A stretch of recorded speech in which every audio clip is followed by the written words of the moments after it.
anger, very good to recognize. That's the first thing, isn't it? Because oftentimes we're kind of conditioned to put it aside, to suppress it, to become unconscious around anger. And of course it festers. It can really tinge the mind without us even having the sense of being an angry person. Because we're often taught, to it's not good, it's ugly, you shouldn't be angry. We've sometimes just simply not been able to express anger.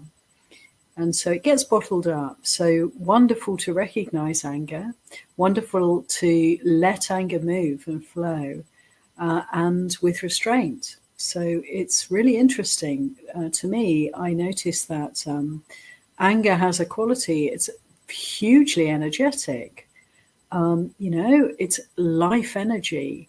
When we can practice the precepts very firmly, very strongly, anger arises and we know that we're safe because we're not going to spill it over into harming in any way, into anything unskillful. We're going to be, in order to prevent that from happening, we're going to have to be very mindful, very patient, very restrained, very still.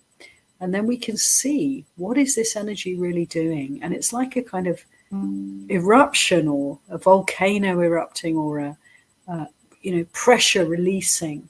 There's a tremendous energy and vitality to anger. And then we can observe that, and we can see how it moves through.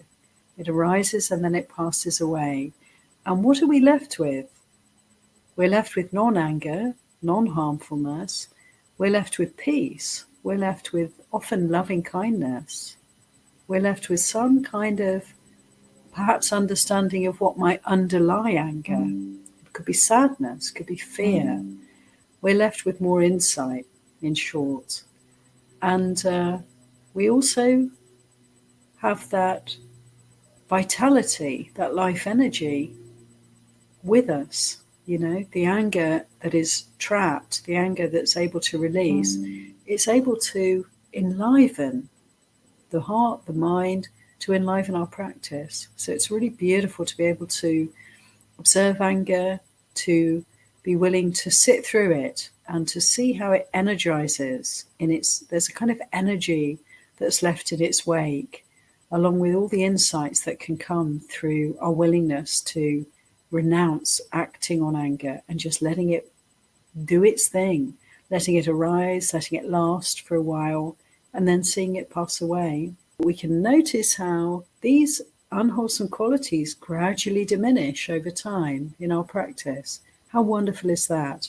And once we've seen that, we've experienced a kind of lessening of the defilements, we can appreciate that, well, this process will continue. If I keep practicing, there'll come a time when these defilements diminish to the point of no return, disappear altogether. I can trust that there is that possibility.